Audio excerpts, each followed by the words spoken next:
Have you ever seen a male mermaid? Okay, well, can I say, have you ever seen a merman? Let me tell you the story. Once upon a time, in a small coastal village in South Africa, the elders spoke of magical beings who lived beneath the waves. They whispered of mermen and mermaids, creatures both beautiful and dangerous. Most dismissed these tales as old legends, but one young woman named Liana would come to learn that these stories were far more than myths.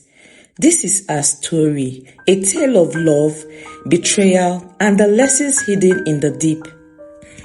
Liana was a dreamer. Every morning she walked along the shore, singing to the ocean as if it could hear her.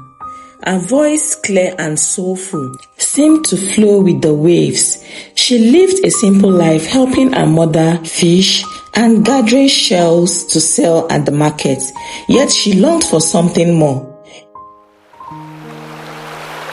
One morning, while walking along the beach, she saw something glimmering in the water.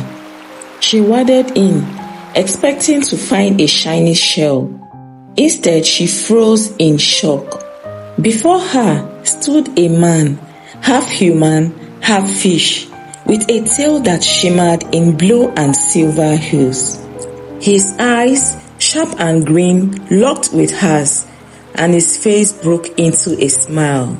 "Oh, a merman?" she whispered in awe.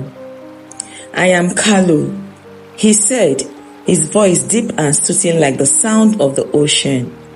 "The prince of the underworld kingdom of Ishalu. And you, human, has the most beautiful voice I have ever heard." Though frightened at first, Liana soon found herself enchanted by the mysterious prince. Days turned into weeks and she began to meet him secretly at the shore. Their bond deepened, and what started as curiosity blossomed into something beautiful. Despite the dangers, Carlo confessed his love for Liana. He explained that their union was forbidden by the laws of the ocean. Mermen were not allowed to love humans, for doing so could bring great misfortune. But Carlo was willing to risk everything. One starry night, under the cover of darkness, Carlo and Liana made vows to each other, with the waves as their witness. They exchanged tokens, a silver bracelet from Carlo Underwater Kingdom and a pendant from Liana's late father. Though no priest blessed their union, they believed their love was strong enough to defy both land and sea. Carlo promised Liana he would find a way for them to truly be together. "I will walk on land with you," he said, "and we will have a child who will unite our two worlds." The thought filled Liana with joy. She began to dream of a life where they could live as family, free from the restriction of both land and sea. Carlo sought Makoba, an ancient sea witch feared by many, known for her dark magic and cunning. Makoba lived in a cave deep beneath the ocean. Carlo begged her to grant him the ability to live on land permanently so he could be with Liana and start a family. Makoba agreed but warned him that such magic came at a cost.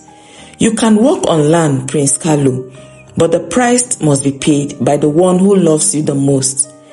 Carlo hesitated, but eventually he took time to tell Liana of the witch's term.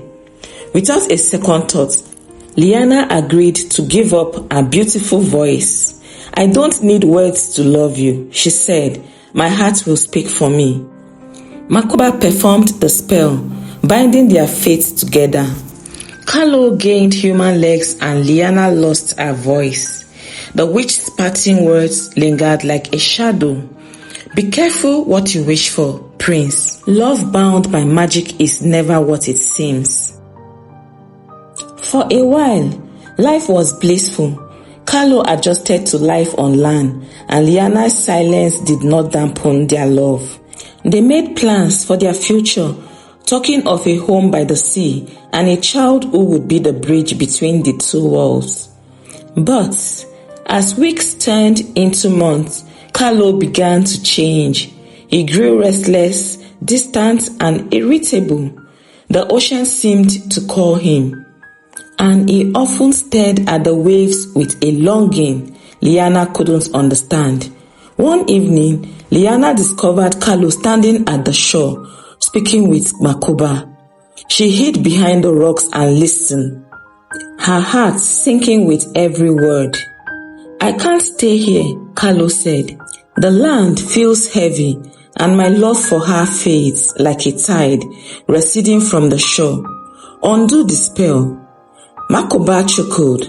"It seemed the prince's heart is as fickle as the sea. You betrayed your kingdom for her, and now you betray her for yourself. Very well, but the price will be hers to pay, not yours." Liana confronted Carlo, her eyes filled with tears, asking the questions her voice could not. Carlo's expression was cold. "I thought I loved you," he admitted, "but the ocean is my home. I can't stay here, Liana. The dream we had, it's not mine anymore." Her heart shattered. The man she had given everything for had chosen the sea over her.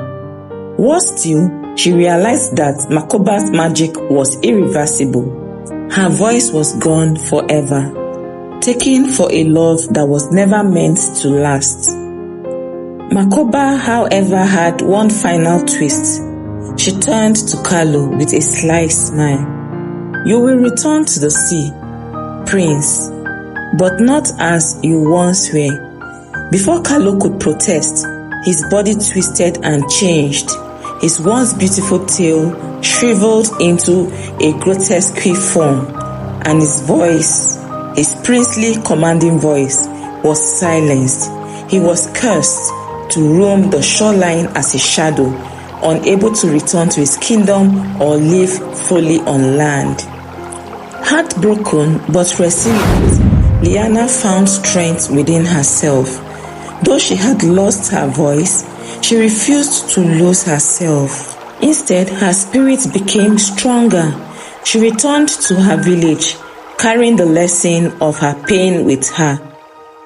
Years later, she became a storyteller, sharing her tale through the gestures and written words.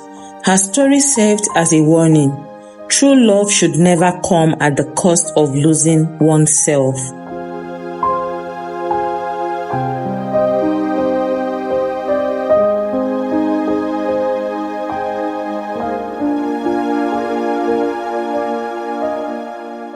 The moral of the story. Love can be as deep as the ocean, but it can also be as fleeting as the tide. Beware of those who promise everything but offer nothing in return. And always remember, the greatest strength lies within your own heart. And so, the legend of the male mermaid lived on, a haunting tale of the love and betrayal that echoed through the waves of the South African coast.